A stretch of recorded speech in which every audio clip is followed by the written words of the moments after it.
Hi dear, welcome to G Bhardwaj channel में मैं आपके लिए डी.एड सेकंड सेमेस्टर का फर्स्ट पेपर वर्तमान भारतीय समाज का आज चौथा चैप्टर इस वीडियो में लेकर आई हूँ। मैंने पहले भी तीन वीडियो में पहले और दूसरे चैप्टर और तीसरा चैप्टर डाल दिया है। अगर आपको वीडियो पसंद आए तो वीडियो को लाइक, चैनल को सब्सक्राइब और वीडियो को शेयर भी ज़रूर करिएगा।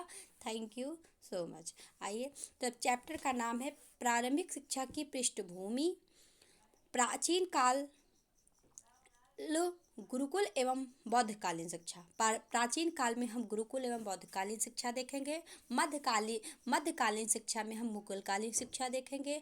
आधुनिक शिक्षा में हम स्वतंत्रता से पूर्व एवं स्वतंत्रता से पश्चात की शिक्षा देखेंगे। तो इस चैप्टर का नाम है, तो सबसे पहली हेडिंग है वैदिक युग में शिक्षा। वैदिक युग में शिक्षा। वेद का अर्थ ज्ञान। वेद का अर्थ ज्ञान। चारों वेदों ऋग्वेद, यजुर्वेद, सामवेद, अथर्ववेद में वेदों में प्रथम ऋग्वेद है, जो प्राचीनतम पुस्तक है। इसमें मानवता समाहित है और इसमें मनुष्य चारों आश्रम, ब्रह्मचर्य, गृहस्थ, वानप्रस्थ तथा संन्यास के बारे में बताया गया है। हमारी प्राचीन संस्कृति का मूल आधार धर्म था। शिक्षा धर्म पर आधारित थी। भारत के प्राचीन निवासी आर्य थे। वैदिक काल में आर्यों के जीवन का लक्ष्य मोक्ष प्राप्त करना था। शिक्षा को केवल ज्ञान अर्जन करने का साधन नहीं माना जाता था, बल्कि शिक्षा मोक्ष प्राप्त करने का साधन थी। फिर से एक बार, वेद का अर्थ ज्ञान। चार वेदों ऋग्वेद, यजुर्वेद, सामवेद, अथर्ववेद में वेदों में प्रथम ऋग्वेद है, जो प्राचीनतम पुस्तक है। इसमें मानवता समाहित है और इसमें मनुष्य चारों आश्रम, ब्रह्मचर्य, गृहस्थ आश्रम, वानप्रस्थ तथा संन्यास के बारे में बताया गया है। हमारी प्राचीन संस्कृति का मूल आधार धर्म था। शिक्षा धर्म पर आधारित थी। भारत के प्राचीन निवासी आर्य थे। वैदिक काल में आर्यों के जीवन का लक्ष्य मोक्ष प्राप्त करना था। शिक्षा को केवल ज्ञान अर्जन करने के साधन नहीं माना जाता था, बल्कि मोक्ष प्राप्त करने का साधन थे। वैदिक साहित्य में शिक्षा का तात्पर्य। वैदिक साहित्य में शिक्षा का तात्पर्य विद्या, ज्ञान, बोध और विनय से होता है। वैदिक काल में विद्या शिक्षा से तात्पर्य विद्या, ज्ञान, बोध और विनय से होता था। वेदों के अनुसार शिक्षा का अर्थ ज्ञान या विद्या की प्राप्ति करना था और आत्म अनुभूति में आत्मबोध करना था।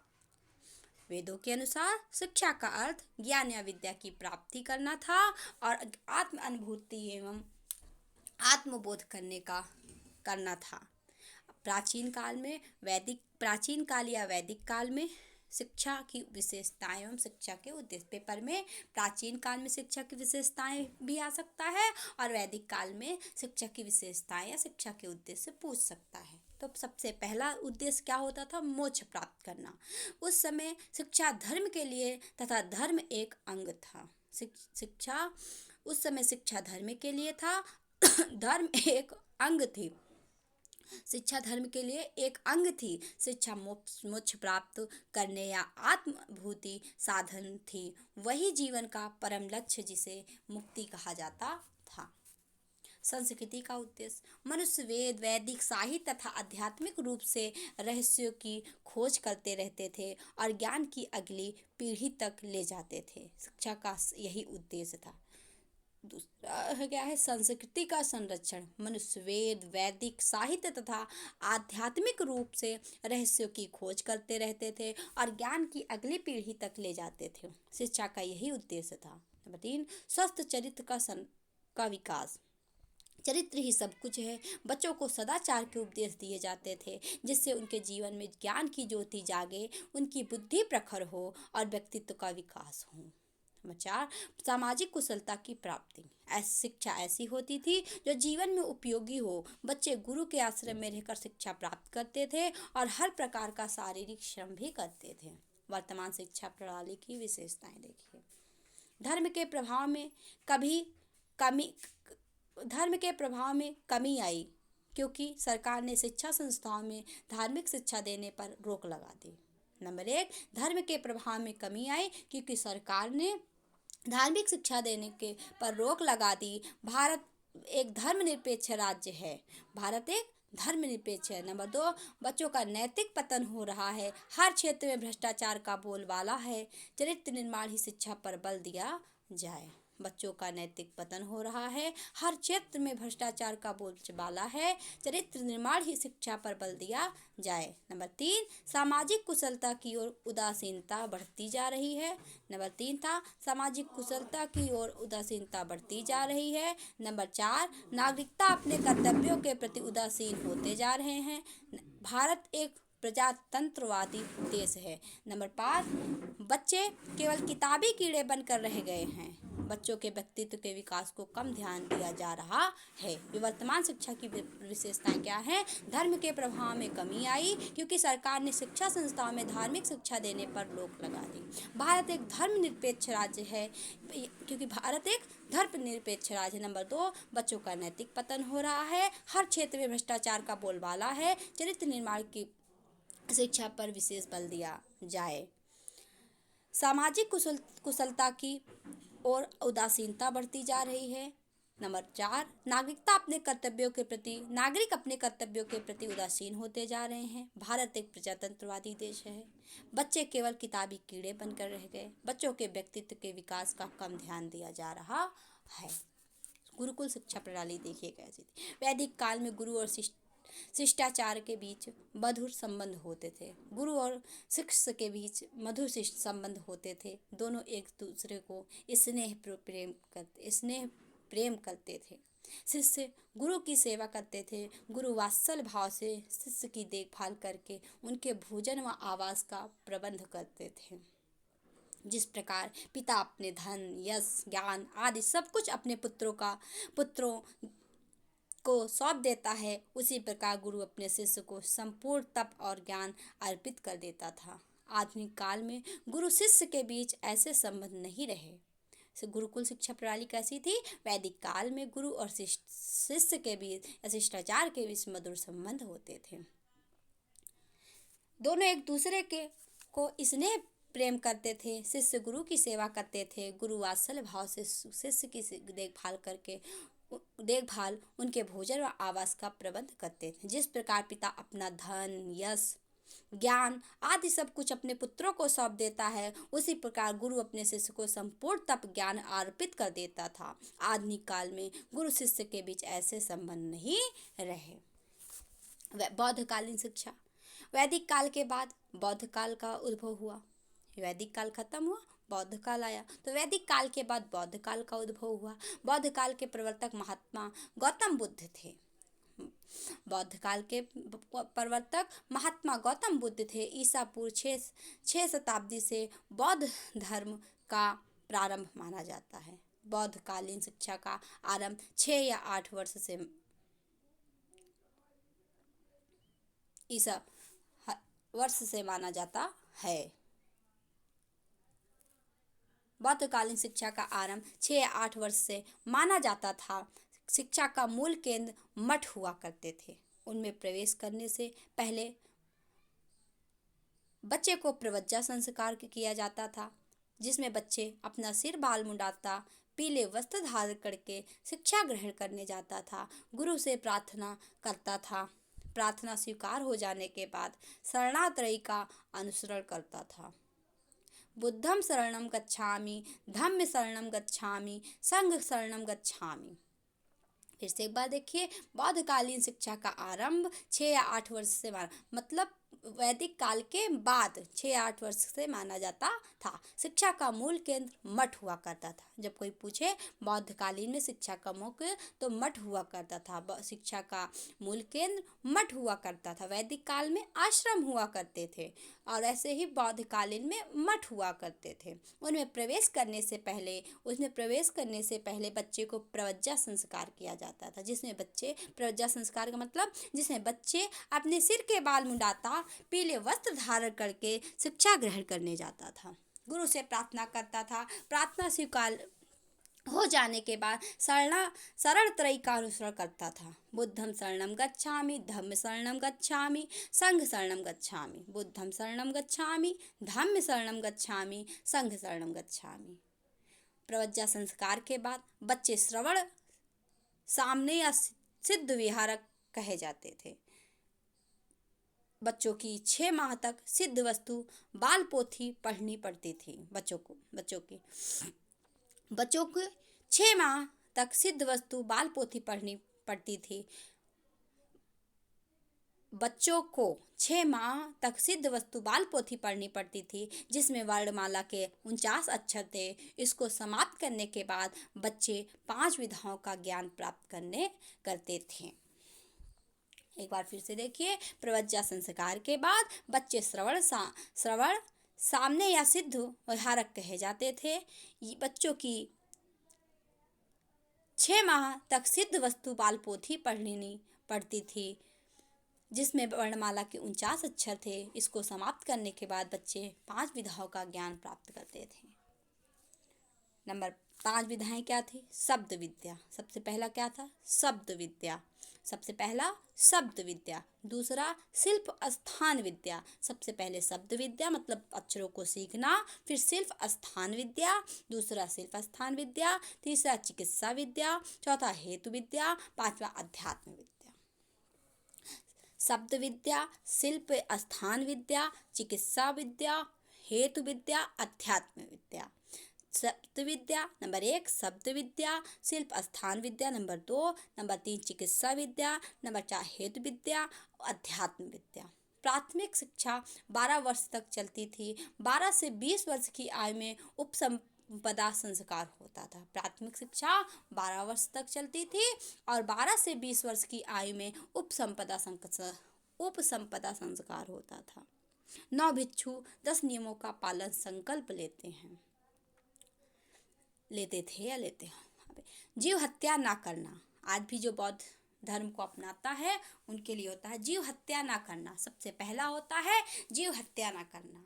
दूसरा असत्य ना बोलना। सबसे पहला जीव हत्या ना करना, दूसरा असत्य ना बोलना, तीसरा मादक पदार्थों का प्रयोग ना करना, चौथा समय पर भोजन करना, पांचवा चोरी ना करना, छठा शुद्ध रहना, सातवां नृत्य संगीत तमाशा से दूर रहना, आठवां श्रृंगार की वस्तुओं का प्रयोग ना करना, नौवां भूमि शयन करना, 10वां स्वर्ण चांदी दान व देना।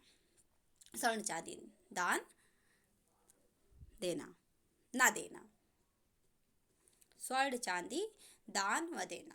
लेना ना लेना। स्वर्ण चांदी दान ना लेना। फिर से एक बार, जीव हत्या ना करना, असत्य ना बोलना, मादक पदार्थों का प्रयोग ना करना, समय पर भोजन, चोरी ना करना, शुद्ध रहना, नृत्य संगीत तमाशा से दूर रहना, श्रृंगार की वस्तु का प्रयोग ना करना, भूमि शयन करना, स्वर्ण चांदी दान ना लेना।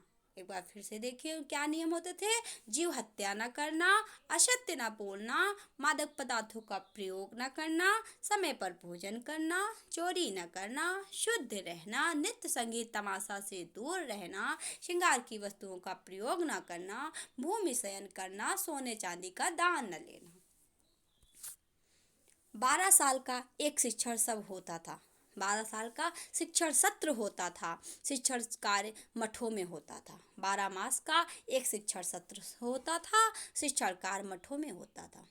मठों की व्यवस्था कैसे? बौद्ध विहार और मठों का निर्माण करते थे। बौद्ध विहार और मठों का निर्माण करते थे जहाँ गुरु और शिष्य साथ साथ रहते थे। इनमें हजारों बच्चों के रहने की व्यवस्था होती थी। अध्ययन पद्धति क्या थी? इस समय मौखिक शिक्षा कार्य होता था। बच्चे सुनकर रटकर एक दूसरे को सुनाकर विषय को कंठस्थ किया करते थे। बच्चे सुनकर रटकर एक दूसरे को सुनाकर कंठस्थ किया करते थे। एकांत मौन चिंतन तथा मनन द्वारा उच्च स्तरीय ज्ञान प्राप्त किया जाता। एकांत मौन चिंतन तथा उच्च स्तरीय ज्ञान प्राप्त किया जाता था। स्त्री शिक्षा। प्रारंभ में स्त्रियों को संघ में सम्मिलित होने की अनुभूति नहीं थी। बाद में स्त्रियां संघ में प्रविष्ट होने लगी।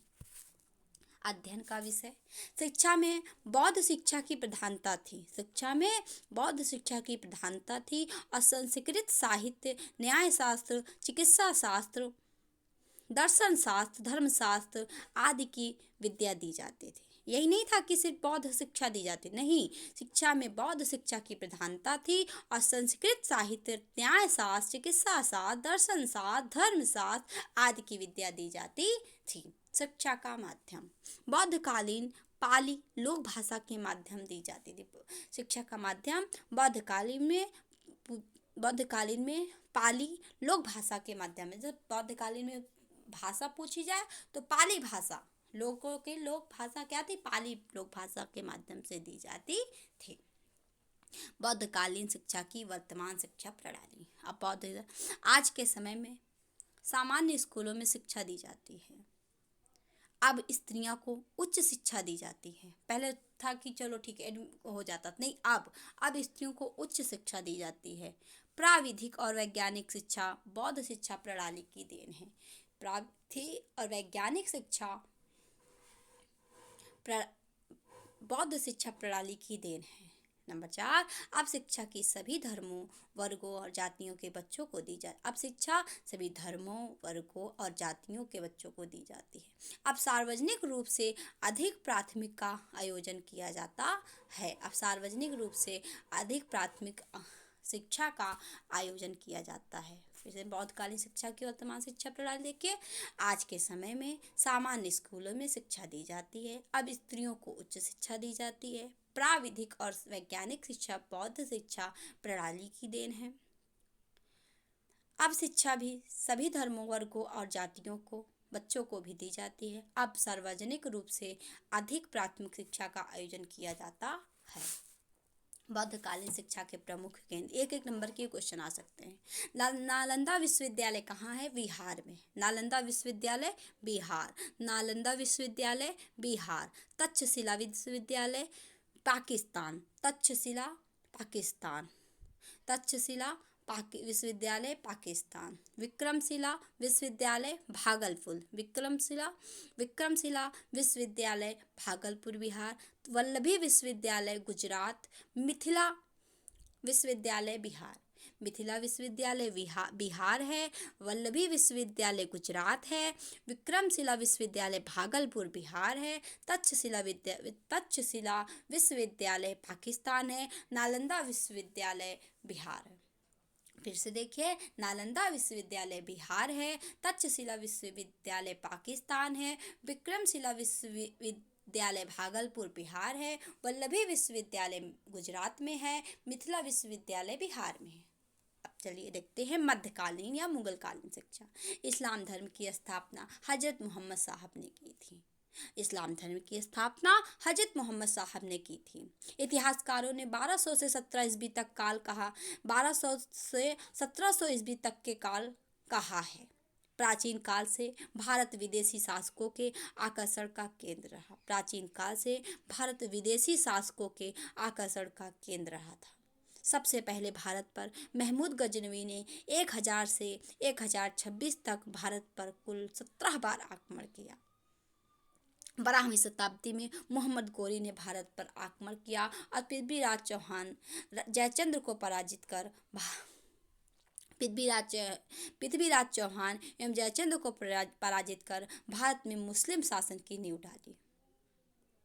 वह लूट का माल अपने देश अफगानिस्तान ले गया और अपने सेनापति कुतुबुद्दीन को यहाँ का शासन सौंप दिया।